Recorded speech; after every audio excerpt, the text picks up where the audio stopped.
Bom dia, boa tarde, boa noite. Sou o professor de Geografia, Manuel Gonzaga, e com muito prazer venho aqui participar desse canal do Aurélio Schomer e trazer a minha contribuição, que eu acho aqui de interessante sobre a história do Brasil.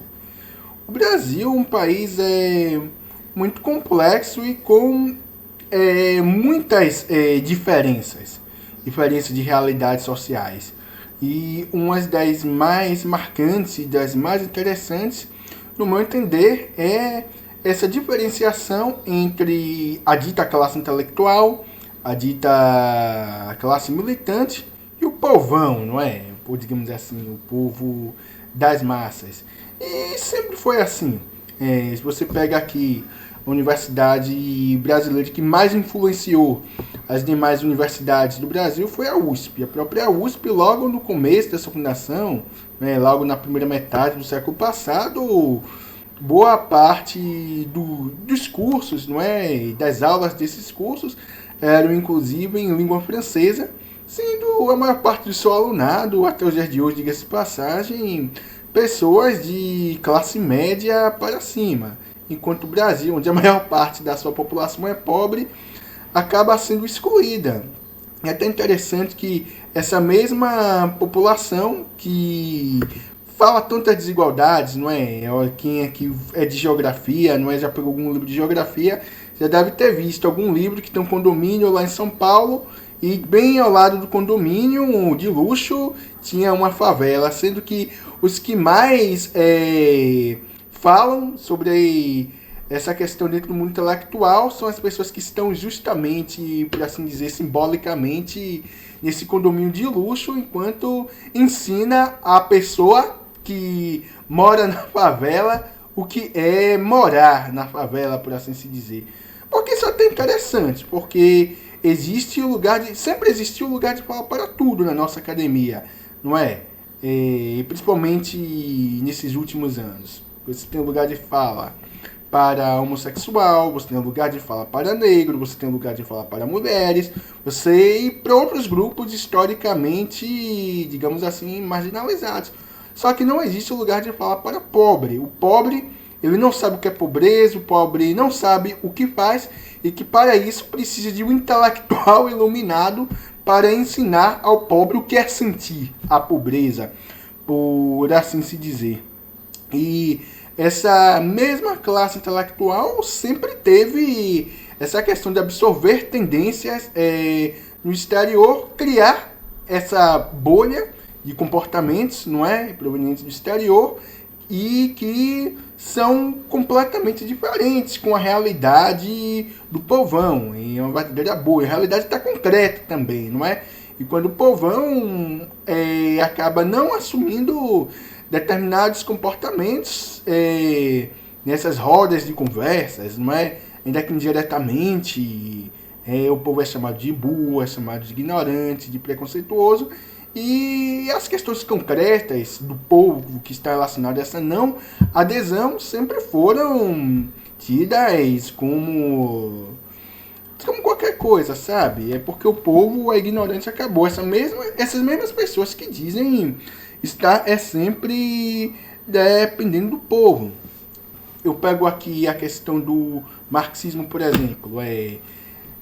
Na segunda metade do século passado, sobretudo, o pensamento, as variantes marxistas ficaram bastante forte dentro das universidades brasileiras. Sempre tiveram força no século passado, mas na segunda metade acabaram adquirindo mais força essa. E o povo, para essa classe intelectual, sempre foi vista enquanto uma massa de manobra. Inicialmente era contra muitas políticas afirmativas, não necessariamente por considerarem medidas populistas, não é? Mas justamente porque, segundo ele, desincentivaria o povo a participar dessa revolução. Então o povo poderia ter muitas condições sociais precárias, não é? Enquanto o dito intelectual poderia passar suas férias em Paris, passar suas férias em Miami, comer caviar, morar nos seus apartamentos de luxo, de apartamento fechado e pronto. Porque o pobre, ele acaba sendo apenas o quê? Mais uma peça descartável. Porque, gente, é interessante nas universidades que a gente fala sobre a pobreza, a gente problematiza sobre a pobreza, a gente discute sobre a pobreza, mas quando a gente vai conversar com essas mesmas pessoas, se percebe que as pessoas não internalizam o que é ser pobre, o que é ser fome, não é? O que é estar com fome. E é uma coisa bastante interessante. O marxismo, por sua vez, gente, ele foi criando várias e várias correntes no decorrer do tempo. Então, correntes mais light, por assim dizer, de linhas marxistas, acabaram se sobressaindo. Então, a gente não confunde aqui marxista com marxiano. O marxiano é aquele que bebe mais diretamente de Marx.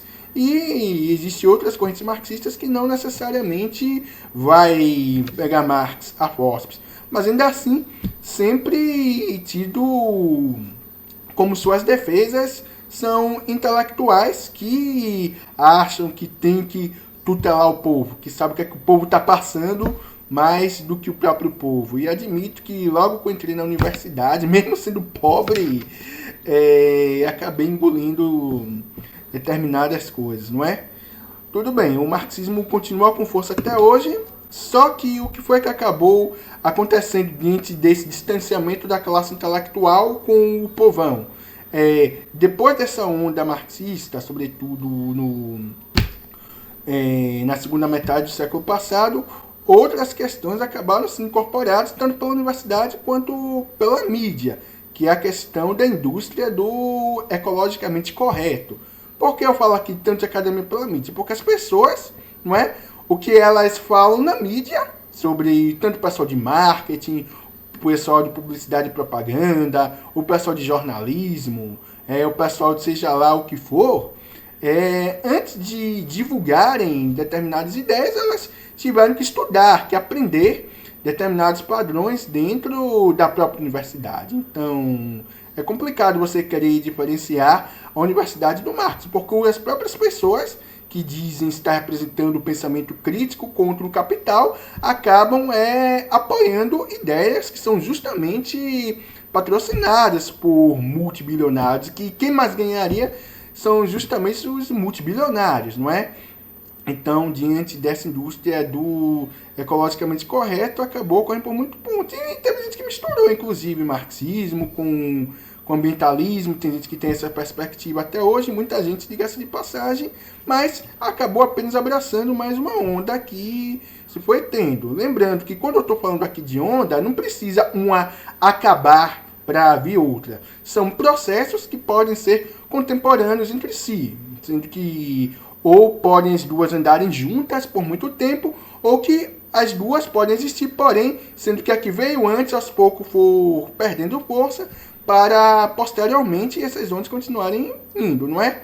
Então, a gente teve muito tempo essa questão da indústria, do politicamente correto, criando assim um nicho de mercado, não é? Que é uma questão bem interessante.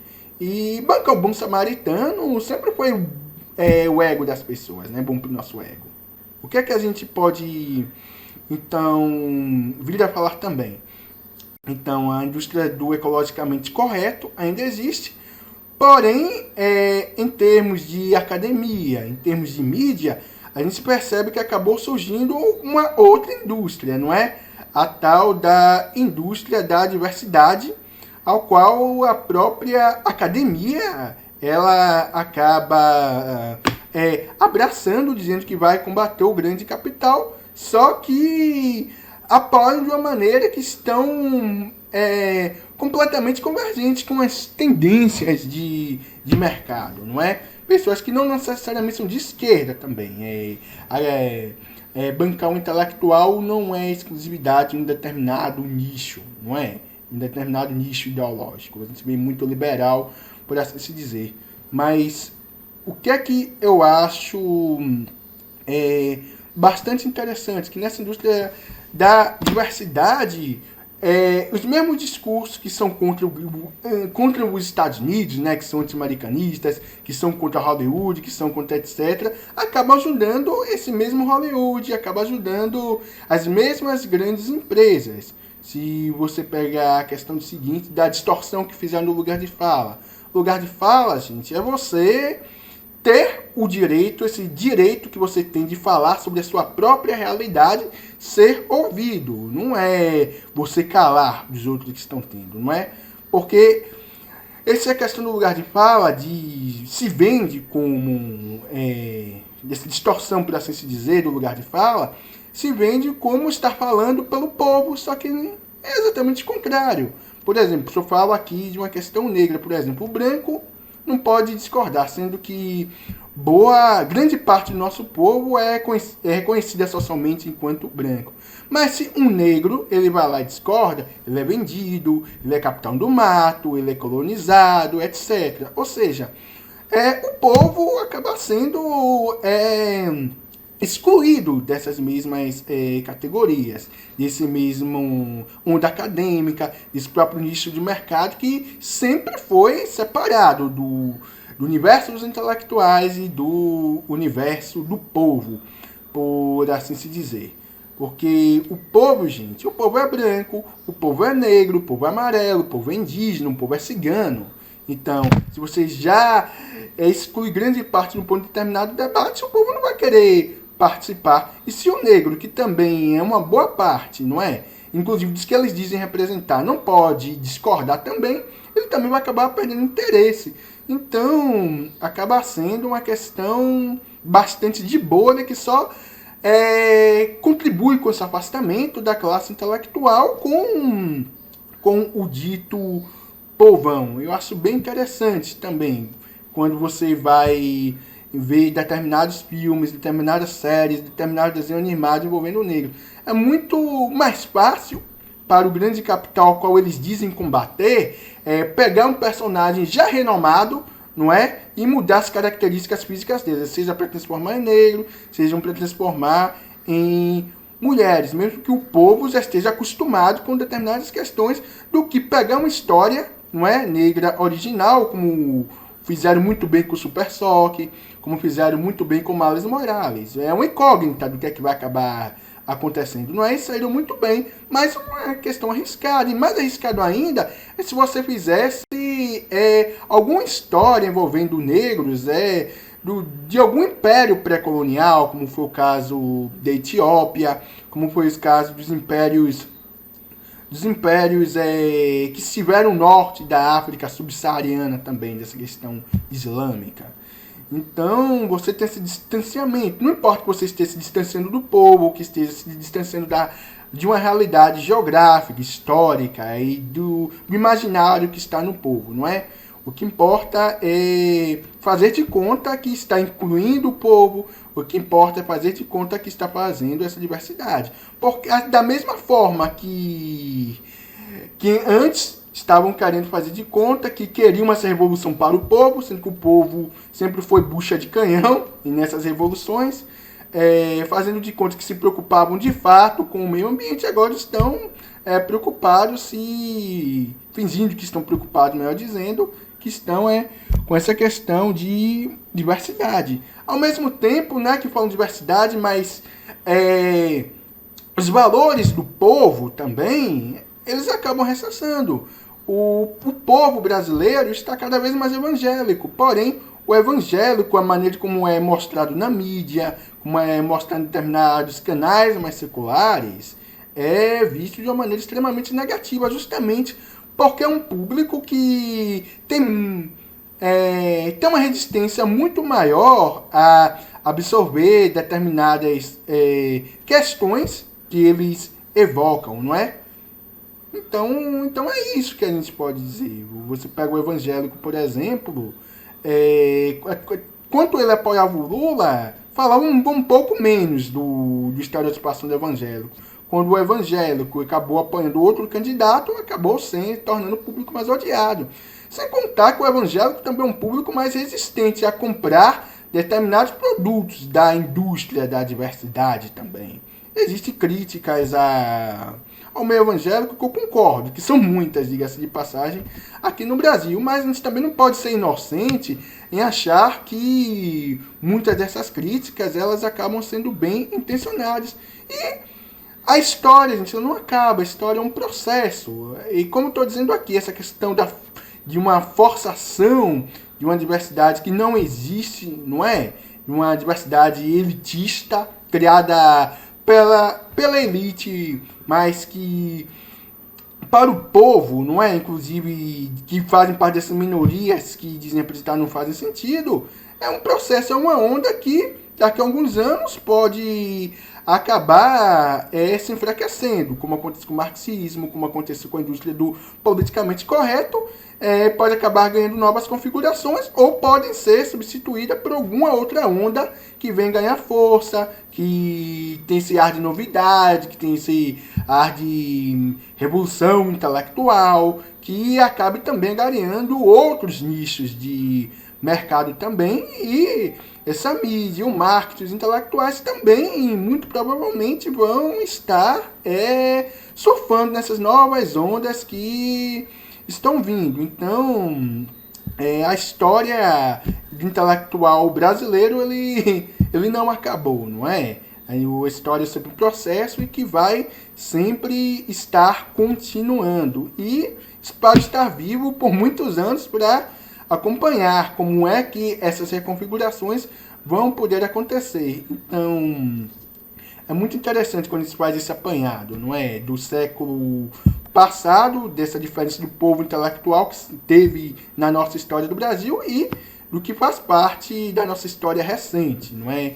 E chega aqui no agora e quais cenários a gente também pode acabar projetando para o futuro.